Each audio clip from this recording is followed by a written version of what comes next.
أعوذ بالله من الشيطان الرجيم بسم الله الرحمن الرحيم يا أيها الناس قد جاءكم برهان من ربكم صدق الله العظيم وصدق رسوله النبي الكريم ونحن على ذلك لمن الشاهدين والشاكرين والحمد لله رب العالمين إن الله وملائكته يصلون على النبي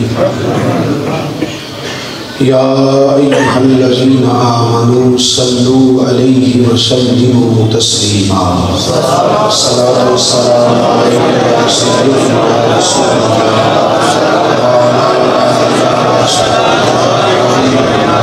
سارے حضرات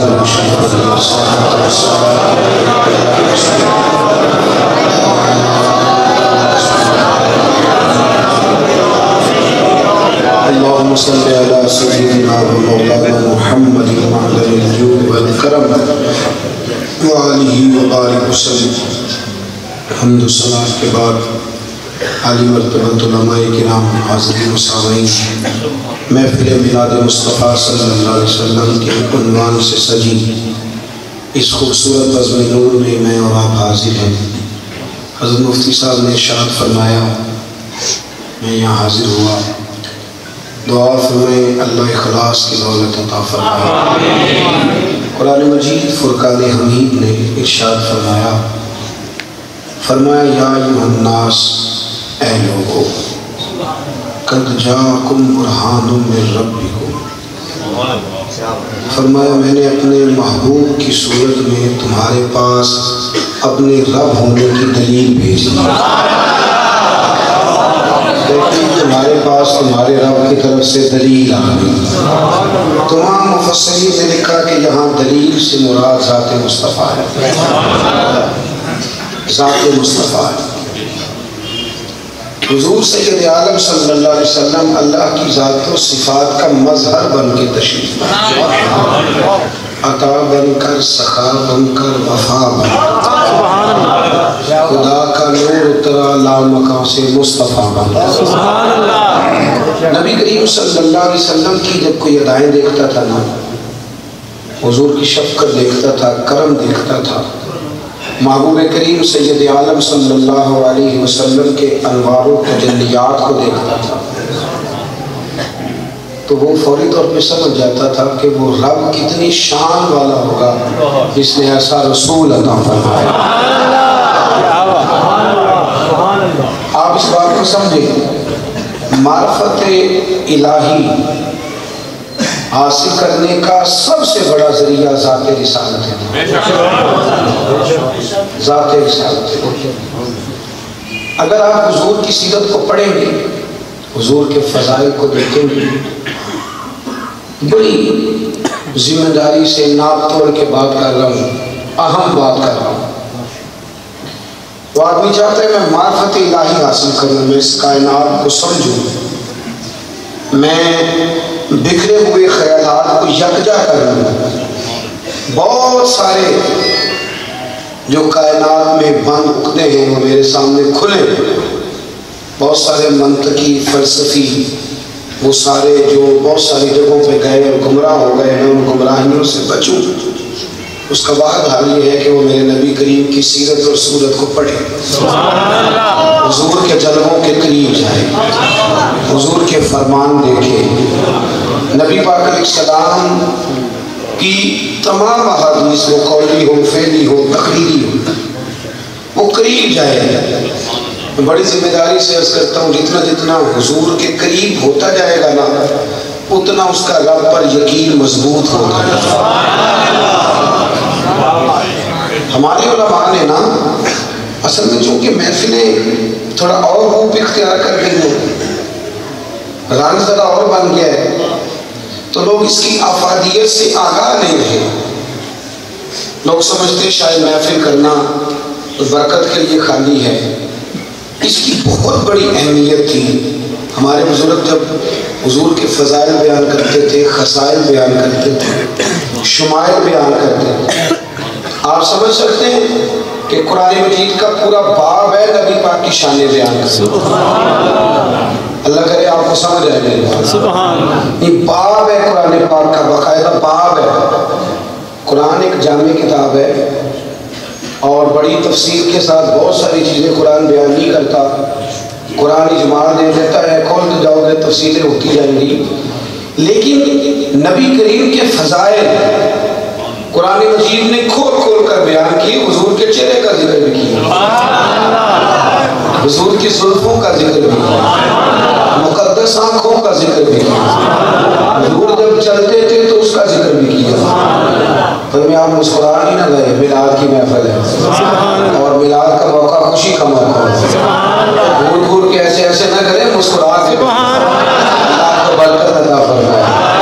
دیکھو نبی کریم صلی اللہ علیہ وسلم نماز پڑھاتے وقت آسمان کی طرف دیکھیں تو رب اس کا بھی تذکرہ فرمائے. نبی کریم صلی اللہ تعالیٰ علیہ وسلم کی دعاؤں کے تذکرے. رسول کریم علیہ السلام کبھی کسی صحابی پر جلال کرے تو اس کا بھی ذکر، اور کبھی قصور معافی عطا کرے عہد والوں کو تو اس کا بھی ذکر. نبی کریم علیہ السلام کا قلب اطہر کتنا نرم ہے اس کا بھی ذکر فرمایا.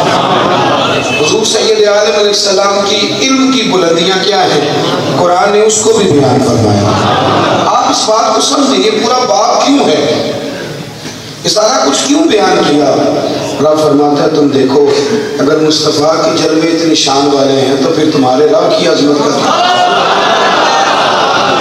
ہم اگر چاہتے ہیں کہ ہمارے یہاں نا یہ کیلو کار کا دور ہے، بس صرف بات کی صرف سنی. میرے طرح کے کئی لوگ ہیں بڑا زور لگا کے تقریر کر لیتے، لیکن اس فکرے کو سمجھتے نہیں کہ میں کیا کہہ رہا ہوں. میں نے خود کیا کہا، کائنات میں ایک ہی ذات اس قابل ہے کہ اسے پڑھا بھی جائے، اسے سوچا بھی جائے، اسے دیکھا بھی جائے، اور ایک ہی ذات اس قابل ہے کہ خواہش کی جائے کہ وہ خواب میں بھی آئے، اور وہی ذات اس قابل ہے کہ یہ دعا کی جائے کہ جب میں مرنے لگوں تو سامنے چہرہ بھی مدینے والے ایسی کچی پکے لوگوں سے محبتیں کرنا اور باتیں کرنا اور گون کا معنی کوئی نہیں. اپنا معیار زمانے سے جدا رکھتے ہیں. ہم تو محبوب بھی محبوب خدا رکھتے ہیں، ہم تو محبوب بھی محبوب نبی کریم علیہ السلام کی جو صفات ہیں نا. اچھا پھر ایک اور بات، میری بات پہ توجہ ہے. حضور صلی اللہ علیہ وسلم نے خود بھی اپنے فضائل بیان کی. حضور نے اپنی زبان اطہر سے کہا، ایسے بات چھیڑ گئی تو حضور نے چھیڑ دی. صحابہ مسجد میں بیٹھ کے کہہ رہے تھے آدم صفی اللہ ہے، ابراہیم خلیل اللہ ہے، حضرت موسیٰ کلیم اللہ، حضرت عیسیٰ کلیمت اللہ. باتیں ہو رہی تھی تو حضور آ گئے، فرمایا سب ٹھیک ہے، وانا حبیب اللہ، سارا کچھ صحیح ہے. اور پلٹ کے دیکھو تم اس نبی کے ماننے والے ہو جس سے اللہ نے حبیب اللہ بنایا. پھر حضور نے کہا والا فخر ہے، میں فخر سے نہیں کہتا. اور پھر یہاں میرے نبی پر بات تو ایک تھی نا، پر حضور نے کھول کے بیان کیا. فرمایا قیامت کے دن اولاد آدم کی سزائی میرے ہاتھ میں. فرمایا اللہ کی حمد کا جو جھنڈا ہے نا، لوائل حمد، کوئی میرے دستے مبارک میں. حضور فرمانے لگے سب سے پہلے میں عرض کروں گا یا اللہ مہربانی فرما، اپنے بندوں پر تو سفارش بھی سب سے پہلے میری قبول کرے گا. حضور فرمانے لگے جنت کا دروازہ بھی سب سے پہلے میں ہی کھلواؤں گا. اتنی باتیں حضور نے کیوں بیان کی؟ تو جو ہے میری بات، آپ کا کیا خیال ہے کہ جب خطیب خطبے کے بعد کہہ رہا ہوتا ہے شفیع امم تاجدار عرب و عجم، تو آپ کا کیا خیال ہے یہ 2-4 منٹ وقت گزارنے کے لیے بات کرتا ہے؟ آپ سمجھیں اس بات کو، یہ وہ عظمتیں ہیں جو خود نبی کریم نے بیان فرمایا. طبیعت ہے میری بات سننے کی. میلاد شریف کا موقع نہ گھورے نہیں، بڑی مہربانی، با گھورنا نہیں، باقی سب ٹھیک. اللہ آپ کو جزائے خیر. میں جانا تھا باہر کچھ دنوں کے لیے ملک سے، میری کچھ صحت ٹھیک نہیں، میں نے پروگرام کو کچھ تھوڑا ڈیلے کیا تو بیچ میں مفتی صاحب کا فون آ گیا. میں نے کہا چلے کچھ گنجائش ہے میں آ جاؤں گا. اللہ آپ کو برکت دے. اور میلاد شریف کے دن ہے تو میں خوش پڑا ہوں، میں خوش پڑا ہوں. کہتے رہتے ہیں کہ اسی صحیح نعرے نہیں مارتے، میں کہ تسی بھی مارتے ہو. پر ساٹا بھی تو اپنا ایک ذائقہ ہے. مجھے تو کئی دفعہ ذوق نہیں آتا میرا تو دل. میں تو کئی دفعہ نقیب کو بھی کہتا ہوں کہ یار تو کی کل کرنا ہے چالنا تو کرنا یہ میلاد کے دن آگے مجھے جو مرضی کرو پر یہ تو حضور کا میلاد شریف ہے. اس میں میرے بھائی آپ نے اب دیکھیں نا اگر آپ کو پتہ چل جائے یقین کریں دوست ملاقات کراتے ہیں کہتے ہیں یہ ہمارے علاقے کیا سچ و صاحب کراتے کہ نہیں کراتے. وہ اگر آ جائے محفل میں تو آپ میری ملاقات کرائیں گے نہیں کرائیں گے. ہوتی ہے یار یہ سچ و صاحب ہے چلو اچھی نیت سے صحیح کہ کسی موقع پہ چلو مذہبی لوگوں کے لیے بہتری کر دے گا کوئی زیادہ دیر ٹائم پہ دلوا دے گا. بڑے مشکلات ہیں نا کوئی نہ کوئی. میں ایک جگہ پہ گیا تھا تو وہاں کے ڈی ایس پی صاحب نے کہا کہ پیر صاحب سے ملنا ہے. وہ ملنے آ گئے. اب دوستوں نے اسپیشلی انہیں بلا کے وہ بھائی ہوتا ہے ایک ذہن کے اندر ایک خاکہ ہے کہ یہ بندہ آفیسر ہے اور اس کے ساتھ آپ کی ملاقات اور آپ کا جانا آپ ایک اللہ نے منصب بنایا نا. اللہ عزتیں دیتا ہے ایک شخص کو. آپ اور رنگ میں نہ لیں. ہم اخلاقاً دیکھتے ہیں تو اللہ تعالیٰ نے ایسا جو کو وقار تو دیا ہے نا. وہ اپنا وقار قائم نہ رکھے تو اس کی اپنی مرضی ہے. اللہ نے وقار تو دیے نا. میں تو الحمدللہ عزت کرتا ہوں اچھے گمان میں رہتا کا ذہن ہوتا ہے کہ فلانا بندہ ایسا سچ ہو. میری بات کی سمجھ آ رہی ہے تو اگر اس سے کوئی تعلق بن گیا تو کوئی بہتری آئے گی. دنیا کے چھوٹے سے ایس ایچ او کا ایک آفیسر کا کمشنر کا ہمارے ذہنوں کے اندر ایک خاکہ ہوتا ہے. جو رسول کریم نے ہمیں سمجھایا ہے کہ خاکے ذرا دھیان سے بنانا. میں سزار ہوں اولاد آدم. فرمایا خاکے ذرا دھیان سے بنانا.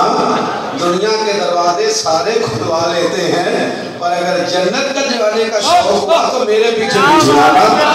یہ دروازہ میں تمہیں کھلوا کے دوں گا. اب بات کر لیں بریلوی کے امام کی. اب بات کر لیں اعلیٰ حضرت کی. اب تو حدیث پڑھی ہے نا جی کہ حضور فرماتے ہیں میں دروازہ کھلواؤں گا. اب بات کر لیں. اعلیٰ حضرت کہتے ہیں پیش حق مجدہ شفاعت کا سناتے پیش حق مجدہ شفاعت کا سناتے جائیں گے. فکرے پہ غور کرنا ہے. کہتے ہیں وہ آپ روتے جائیں گے یا اللہ معاف یا اللہ بخش دے یا اللہ یہ غلطیاں کر کے ہیں.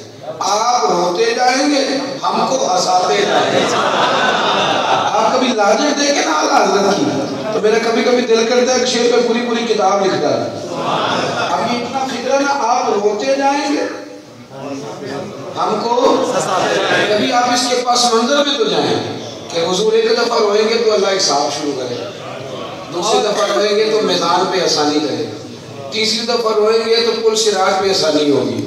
چوتھی دفعہ روئیں گے تو جنت کے گیٹ کھول جائیں گے. کیا خوبصورت انداز ہے. پیش حق مجدہ شفاعت کا سناتے جائیں گے وہ آپ روتے جائیں گے ہم کو ہنساتے جائیں گے.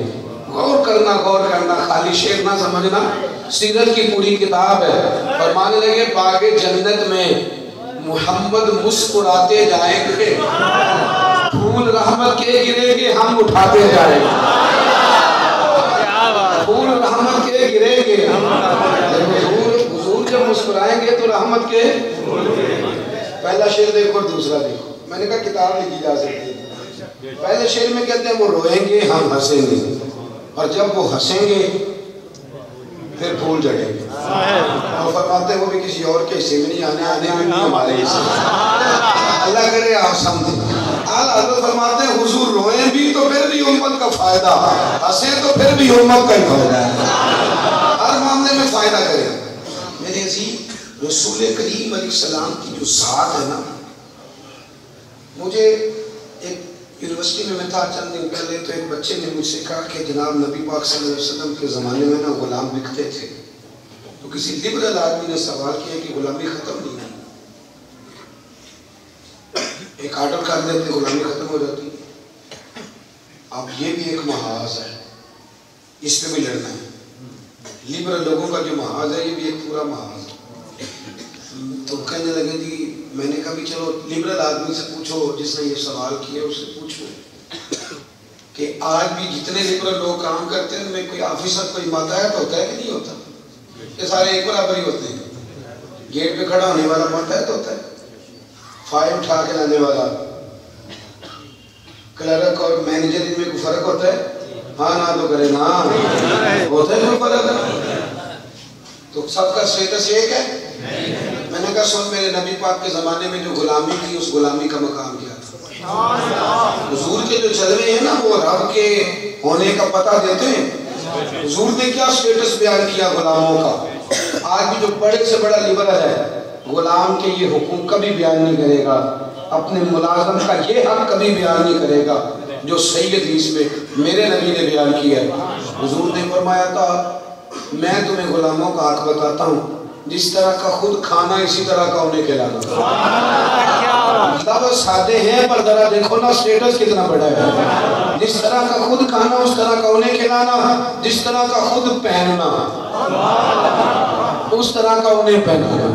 مہربانی کرنا تو اس سٹیٹس پہ آنا جو میرے نبی نے بیان کیا. تو آج بھی جب وہ تیرا گن میں بیچارہ کھڑا ہوتا ہے دروازے پہ تو تجھے وہ سلوٹ نہ مارے تو چھٹی کرا دیتا ہے.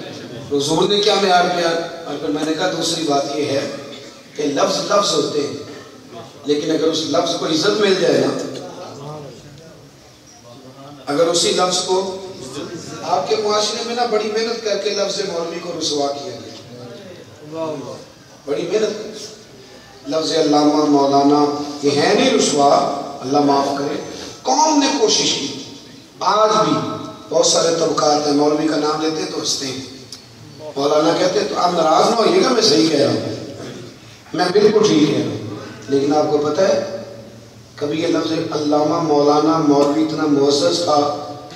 علامہ اقبال اس زمانے میں پی ایچ ڈی تھے جب بندہ چراغ لے کے پی ایچ ڈی ڈھونڈنا پڑتا, لیکن اقبال ڈاکٹر کہلانا پسند نہیں کرتے تھے, علامہ کہلانا پسند. اللہ کرے آپ کو سمجھ جائے. جب کوئی علامہ اقبال کہتا تھا نا وہ راضی ہوتے تھے, کہتے تھے یہ وہ والا لفظ ہے جس سے پتہ چلتا ہے کہ علامہ وہ بندہ جسے خدا کا بھی پتہ ہے مدینے والے مصطفیٰ کا بھی. ڈاکٹر جو ہے نا ڈاکٹر اس کے لفظ میں وہ حسن, لیکن لفظ علامہ اور لفظ مولوی اس سے اندازہ ہوتا ہے کہ یہ اللہ کا کلام جانتے ہیں, مصطفیٰ کا فرمان جانتے ہیں. اب تو میری طرح کے کئی مولویوں کو شوق ہے کہ مجھے کوئی ڈاکٹر کہے. آپ یہ کیا کس چکر میں آپ پڑھ گئے؟ آپ چھوڑیں, آپ دوسروں کے پیچھے چل کے اپنا معیار گوا دیں گے. اور مجھے میں ایک دفعہ گزر رہا تھا تو ایک بندے نے کسی کو مولوی صاحب ادھر آؤ, تو مولوی صاحب ناراض ہو گئے. جس کو کہا میں انہوں نے کہا میں کیا حضرت صاحب معاف کرے, میں کہ یار تو مینوں کہے مولوی 50 تے 7 تاریخ ہے تو جس طرح دل کرتا ہے میں بڑا راضی ہوتا ہوں جب مجھے مولوی صاحب کہتے ہیں. آپ کیا بات کرتی, چھوٹا لفظ ہے, جو بات سمجھانی ہے اس پر غور کرے. لفظ ہے نا, لفظ اگر معزز ہو جائے تو بات معزز ہوگی. میری بات کی سمجھ آ رہی ہے؟ لفظ ڈاکٹر بھی ہے نا, لیکن ڈاکٹر ڈاکٹر ہی ہوتا ہے. جو سڑک پہ ہاتھ دیکھ رہا ہوتا ہے وہ بھی ڈاکٹر ہی ہوتا ہے. بیٹھے ہوتے ہیں نا پروفیسر ڈاکٹر طوطے لے کے, وہ بھی ڈاکٹر پروفیسر ہے. اب اگر کوئی اس کو کھین کے رسوا کرے, اللہ معاف کرے میں بات نہیں کر رہا, مثال دے رہا, اگر کوئی رسوا کرنا چاہے تو کہا چھوڑو جی میں نہیں ڈاکٹر کہلاتا. ڈاکٹر پروفیسر تو وہ ہوتے جو فالے نکالتے ہیں. رسوا ہو گیا لفظ. میری بات سمجھیں, نبی کریم علیہ السلام کے آنے سے پہلے غلام کا لفظ جو تھا نا, غلام کا لفظ وہ رسوا تھا. میرے رسول پاک نے غلام کے لفظ کو عزت عطا کر لفظ غلام کو. اب تو امت خوش ہو کے نعرے لگاتی ہے کہ غلام ہے غلام ہے. وہ آنے سے پہلے مسئلہ تھا.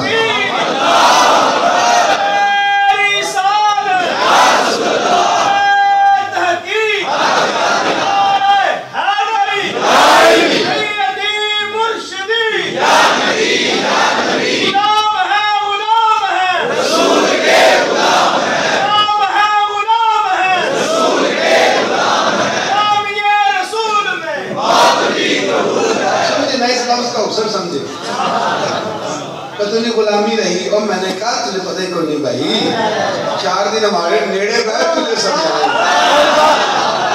سمجھائیں اس غلامی کی شان کیا ہے, اس غلامی کی شان کیا ہے. مشکات میں موجود ہے حضرت سفینہ, جنگل سے گزر رہے تھے تو رستہ بھول گئے, شیر آ گیا سامنے. کون جی؟ اگر آ جائے تو کیا بنتا بڑا, شیر آ گیا. میرا خیال ہے شاہی کو نہیں یاد رہتی, اور میرا نظریہ یہ ہے کہ اگر شیر آ جائے نا جسے رستے کا پتہ بھی ہو وہ بھی بھول جائے گا. لیکن شیر آ گیا. حضرت سفینہ گھبرائے نہیں. پتہ ہی نہیں حضور کے غلاموں کی شان کیا ہے. حضرت سفینہ گھبرائے نہیں بلکہ فرمانے لگے شیر سے انا مولا رسول اللہ. اور ذرا دھیان سے آنا میں محمد عربی کا غلام ہوں. توجہ سے آنا میں رسول اللہ کا غلام ہوں. شیر نہ دم پھیرنے لگا گھومنے لگا. مشکات کے لفظ اتنے ہیں لیکن علامہ یوسف نبہانی نے ایک جملہ بڑھایا ہے اور ماتے بادیاں ختم نہیں ہوئی شیر نے ان کے قدم بھی چوم. اور پھر شیر زبانیں ہاتھ سے کہنے لگا حضور میرے پیچھے پیچھے آؤ میں قافلے میں چھوڑ کے بھی آؤں. آپ کیا سمجھتے ہیں لفظ غلامی کی قدر کتنی زیادہ ہے. حضرت عمر فاروق مولا رومی نے لکھا حضرت عمر فاروق اپنی چھات پر بیٹھ کے نا عمر فاروق اپنی قمیص سی رہے تھے اپنا کرتا سی رہے تھے. آپ کی اہلیہ چھت پہ عید کہنے لگی مجھے دے دے میں سی رہی تھی. فرمانے لگے تمہیں تو نہیں نا پتا کیسے سی لی.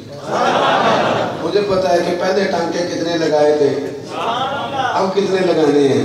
اور سانو تخت دارے نہیں لوڑ کی مالکی لگے شہر بھول دے نام اسی اپنی بال کے سے تمہیں کیا پتا میں ٹھیک لگا رہا ہوں. اہلیہ کہنے لگی پھر حضرت جی تھوڑی توجہ کرو منہ ہی سورج کی طرف سے پھیر لو. چہرہ آپ نے سورج کی طرف کیا ہے. حضرت عمر کہنے لگے او ہو سورج کی طرف ہوا ہے. کہنے لگی آپ کے تو چہرے پر پسینہ ہی بڑا ہے. مولا رومی نے جملہ لکھا ہے حضرت عمر فاروق جو پونچھ کے نا پسینہ تو فرمانے لگے منہ کر کے نا سورج کی طرف. کہنے لگے تو نبی پاک کے غلاموں میں بھی اتنی گرمی کرتا ہے تو حضور کے غلاموں میں بھی گرمی برساتا ہے. پتہ نہیں ہم نبی پاک کے غلام ہیں. جب یہ لفظ کہے تو آپ کیا یہ کہتے ہیں مجھے اللہ کی عزت کی قسم سورج نے اپنا چہرہ پھیر لیا. آپ سمجھے نہیں نبی پاک کے غلامی کی شان کیا ہے. حضور علیہ السلام رب کریم کے ہونے کی دلیل بن کے آیا ہے. یہاں کی کو سنو جب لفظ غلام کو عزت ملتی ہے پھر لوگ غلامی میں ناز کرتے ہیں. آج بھی مثال دوں گا. آج بھی کچھ لوگ ہیں جن کو ایک اور بندہ کہتا ہے میں 2000 زیادہ دوں گا میری دکان پہ آ جاؤ. کہتا نا یہ پتہ نہیں وہ تو مجھے نوکر سمجھتے ہی نہیں. میں ویسے کیسے چھوڑ کے آؤں میں تو ان کے گھر کا فرد ہوں. صحیح کہہ رہا ہوں. ایک بندے نے ایک حضرت عبداللہ ابن مبارک رحمت اللہ تعالیٰ علیہ کا نا پڑوسی مکان بیچنے لگا. حضرت عبداللہ مبارک کا پڑوسی اپنا مکان بیچنے لگا تو مکان جو خرید میں آیا اس نے کہا کتنے پیسے. کہنے لگا 2000 دینار. اس نے کئی پورے محلے میں 1000 ریٹ ہے تو 2000 دینار کیوں مانگ رہا ہے. کہنے لگا 1000 دینار مکان کا 1000 اس بات کا کہ تو عبداللہ ابن مبارک کا پڑوسی بن گیا. اس طرح کا پڑوسی دنیا میں ملے گا جس طرح کا میں تجھے دے کے جا رہا ہوں. میرے مکان کا ریٹ اس لیے ناراض نہ ہونا. آج کل کئی پڑوسیوں کی وجہ سے بھیج جاتے ہیں تو کئی کہتے ہیں بھائی مکان کا 1000 دینار اس بات کا کہ میں اتنا شاندار پڑوسی تجھے دے کے جا رہا ہوں 1000 روپیہ زیادہ لوں گا 1000 دینار. حضرت عبداللہ ابن مبارک کو پتہ چلا تو آپ اس کے گھر آئے. فرمایا بیچتا کیوں تو وہ حضور مجبور ہوں. تو فرمایا یار پھر تو مجھے اچھا پڑوسی تو نہ مانتا. اچھا مانتا ہوا تو مکان تو نہ بیچتا مجبوری مجھے بتاتا. تو حضرت نے جتنی ضرورت تھی اس کی پوری کر دی. آپ میری بات کو سمجھے. حضرت زید بن حارثہ رضی اللہ تعالیٰ عنہ نا کہیں کسی نے اغوا کر لیا تھا لا کے مکہ مکرمہ بیچ دیا. بکتے بکاتے سیدہ خدیجہ الکبریٰ کے پاس آئے. وہاں سے وہ جب حضور کے عقد مبارک میں آئی تو سرکار کی بارگاہ میں آ گئے. مکے سے کچھ لوگ ہو کر واپس گئے ان کے گاؤں کے تو جا کے ان کے والد کو بتایا کہ تمہارا بیٹا کہاں ہے. ان کے والد اور چچا پیسے لے کے نا تو لینے آئے. نوکری جو آج کرتا ہے وہ بھی کہتا ہے دعا کرو کوئی اپنا کاروبار دے دے.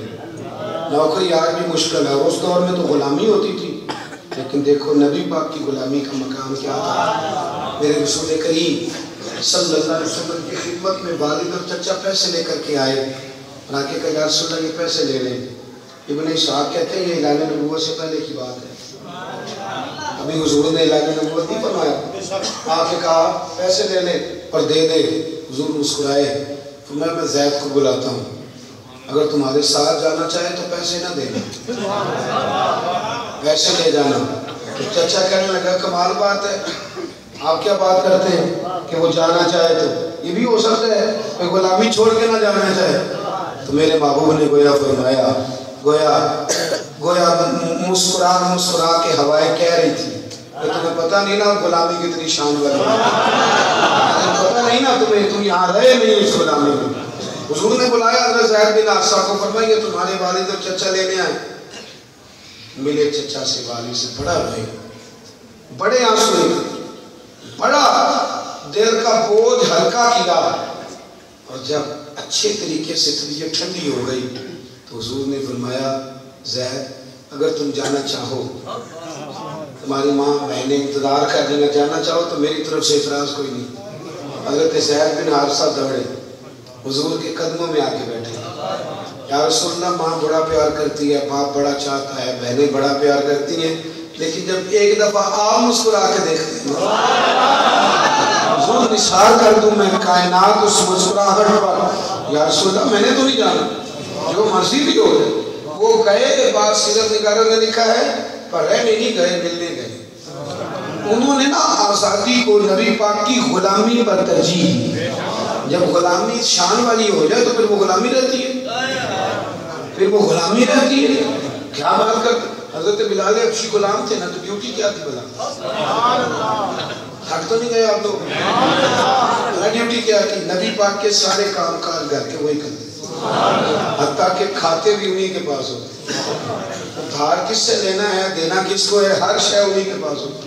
یعنی نبی پاک نے کل مل مالک بنا دیا، کل مل، ہر چیز ان کے حوالے کر، ہر چیز۔ حضرت بلال فرماتے ہیں میں قرضے لیتا تھا، میں مہمانوں کی دیکھ بھال کرتا تھا، صحیح حدیث میں موجود ہے۔ آپ فرماتے ہیں ایک دن ایک یہودی مجھے کہنے لگا کہ تو پیسے نہیں دے رہا، میں تجھے پھر باندھ لوں گا، بکریاں چرانے پہ لگا دوں گا۔ فرماتے ہیں میں نے رات کو سامان باندھ لیا، میں کہا سویرے پیسے نہ دیے تو باندھ لوں گا۔ میں نے کہا یا رسول اللہ میں 2-4 دنوں کے لیے ملک شام جا رہا ہوں، میرا وہاں ایک دوست ہے، پیسے آ جائیں گے تو میں آ جاؤں گا۔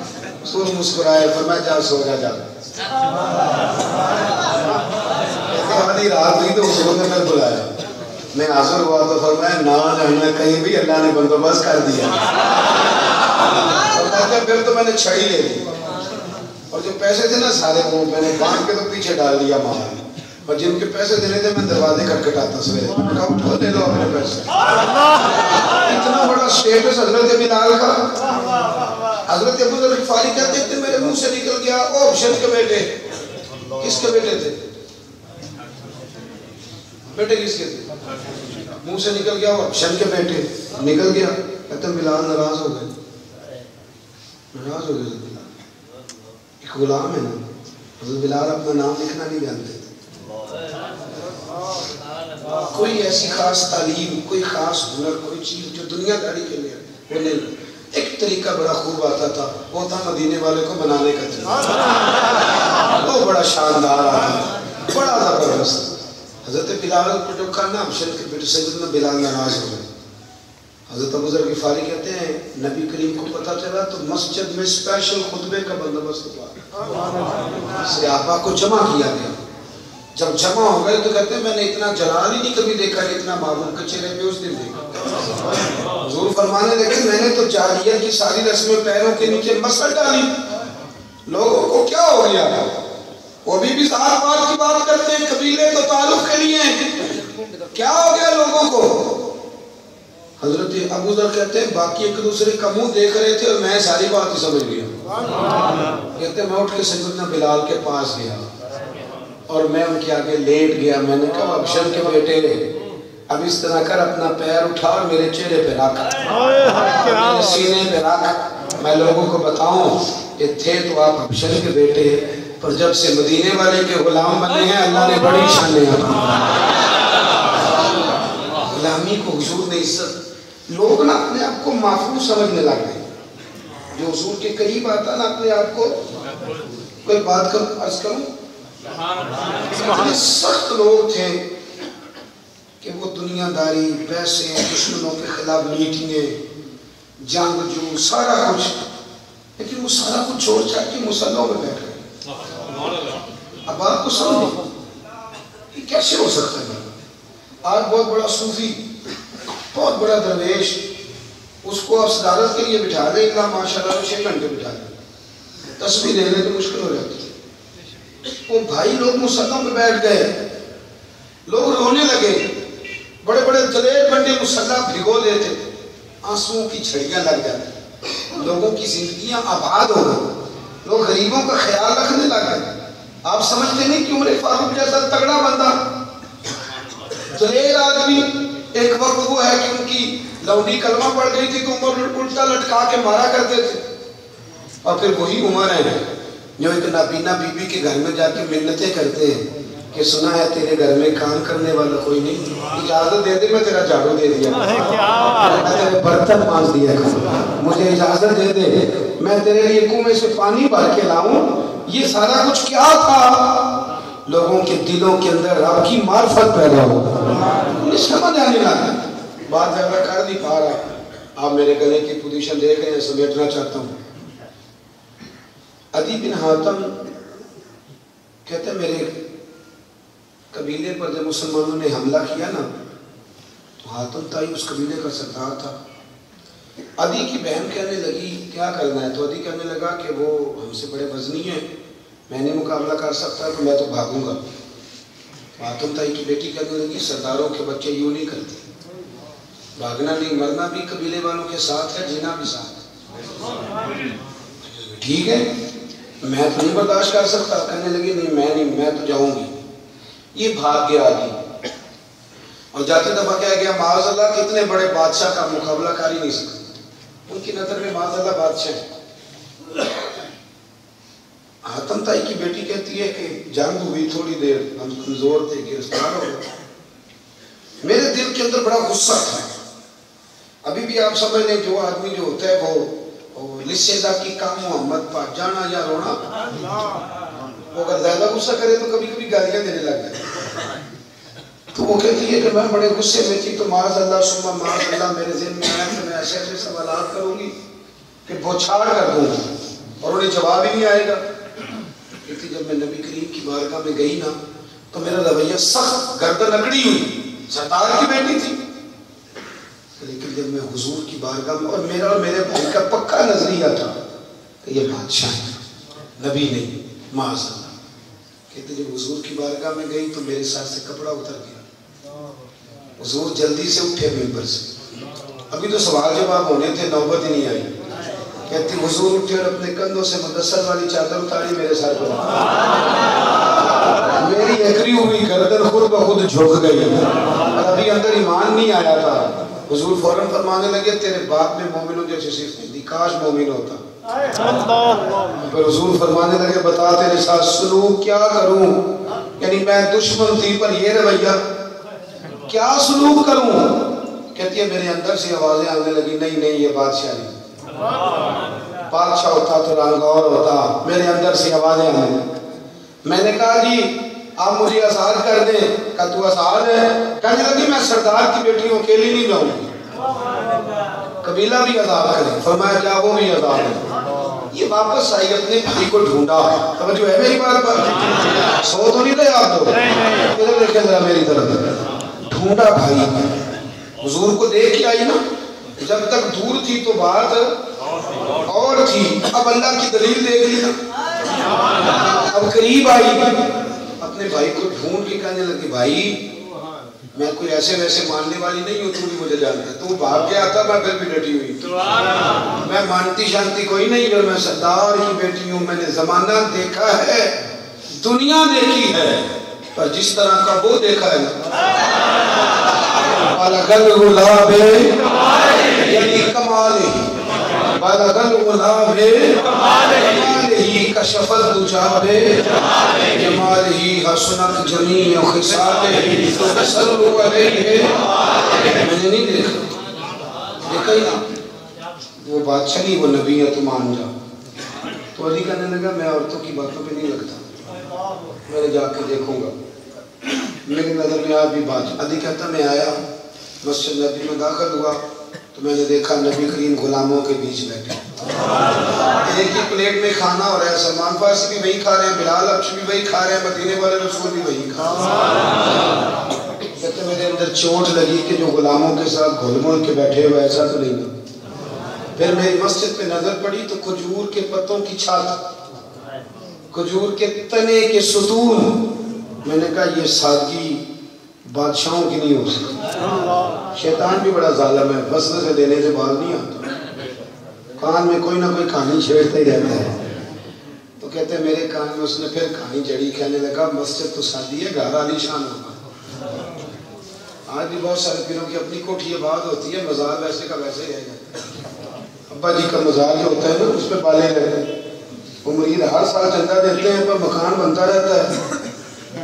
ناراض ہو گئے آپ لوگ؟ میں صحیح کہہ رہا ہوں؟ بالکل۔ وہ کہتے ہیں تو حضرت صاحب کا دربار بنانا ہے، پیسے دوتے میں کہ حضرت صاحب تیرے بھی کچھ لگ دیتا انہیں کو رو پا رہا تھوڑے جے پیسے، اللہ معاف فرمائے۔ وہ بابو اسی طرح پڑے ہوئے بالے، کئی سال بیت گئے، وہ کالم کیا ہوا، پتہ نہیں کب لینٹر ڈلے ہوا، اور حضرت کا چوتھا منظر میں مکمل ہو گیا۔ خدا کا خوف کریں، یہ بھی کوئی طریقہ ہے؟ کیا بات کرتے ہیں آمدان برسر مطلب۔ میں اکثر دوستوں سے، میں بھی تھوڑی دیر پہلے کہہ رہا ہوں، میں ہر سال میلاد پہ دوستوں سے کہتا، میں نے خبردار کسی نے میلاد شریف پہ چندہ مانگا تھا، سارا سال سرکار کے نام پہ کھانا بعد میں چندے مانگنا، یہ تو یہاں ہر بندے کا فرض ہے۔ وہ آگے کہے مفتی صاحب بتائیں میلاد کب کرنا ہے، سارا خرچہ میرا۔ ایسے کہانیاں بنائی ہوئی ہیں کہ حضور کے نام پہ کھاتا ہوں۔ یہاں تو قرآن داری ہونی چاہیے ہر سال۔ ایک بندہ کہے میں نے پیسے دینے ہیں، دوسرا کہے نا جی اس سال میری ڈیوٹی ہے۔ یہاں بھی 300 400 جمع ہو رہا ہوتا ہے۔ میں نے اپنی مسجد میں کیا رکھا ہے دوستو، خبردار کسی نے 1 روپیہ بھی مانگا تھا، ساری دنیا سرکار کا نام کا کھاتی ہے، ہم تو بالکل ہی حضور کا کھاتے ہیں۔ کوئی یقین نہیں ہے کہ ایک محفل پیر صاحب اپنی جیب سے کرا رہے ہیں، علامہ صاحب ایک محفل اپنی جیب سے کرا رہے ہیں، کیا اس میں عرض ہے کوئی؟ لیکن مہربانی کرو کہ نا پہلا نام کچھ دیو کہ جیب سے کرا رہے ہیں۔ آپ تو 12,000 تنخواہ دیتے ہیں، مہربانی کریں اس طرح بھی توجہ رکھا کریں۔ ابھی کہتے ہیں میرے دل میں خیال آیا کہ مسجد سادی ہے، گھر عالی شان ہوگا۔ کہتے ہیں محبوب بھی دلوں کے حال جاننے والے، ہر بندے کو مسجد میں ملتے تھے۔ ادھی کہتے ہیں مجھ سے اٹھے، میں نے نام بتایا تو کہنے لگے یہاں نہیں، چل تجھے گھر لے کے گھر چلتے ہیں۔ کہتے ہیں میں حضور کے ساتھ چاہ رہا تھا تو رستے میں ایک بوڑھی اماں ملی، کہنے لگے یا رسول اللہ میں آپ کی طرف جا رہی تو نبی پاک نے گلی میں کھڑا کر لیا، کوئی بتا تو کیا کہتی۔ ادھی کہتے ہیں میرے دل پہ دوسری چوٹ لگی، میں نے کہا جو گلیوں میں کھڑے ہو کے غریبوں کی باتیں سنے وہ بادشاہ نہیں ہوتا، اللہ کا سچا رسول ہے۔ کہتے ہیں حضور گھر لے گئے تو گھر تو مسجد سے بھی سادہ تھا، 3 لوگوں کے لیٹنے کی جگہ تھی، چوتھا لیٹ نہیں سکتا، اور فرماتے ہیں چند بستر گھر کے کونے میں، اور ایک مٹکا پانی کا 2 پیالے لگے جو مزدور شاہ ایسا نہ دھن نہ دولت سربراہ ایسا، عرش نشین کا زمین پہ گھر ہے، میرا پیغمبر عظیم کا اتنی سال کی اتنا حسن، حضور خود میرے لیے نا کھجوریں لائے، سرکہ لائے، کھانا دیا۔ کہتے ہیں جس چٹائی پہ میں بیٹھا تھا وہ کہیں سے ٹوٹی تھی کہیں سے ٹھیک تھی، میں کبھی صحابہ کا ادب دیکھتا، ہمارے علاقوں میں جو مصطفیٰ کا روب دار تھا کبھی وہ سوچتا، اور کبھی میں حضور کی پیوند والی تہمت دیکھتا، سر سے لے کر پاؤں تک تنویر۔ کہتے ہیں میرے اندر نا اب ایک طوفان تھا، میں نے کہا دی اب دیر نہ کر، اب کتنے دلائل اور مانگے گا، مان جا کہ یہ اللہ کے سچے رسول ہیں، تو دلیل تک پہنچ گیا، اب مان جا۔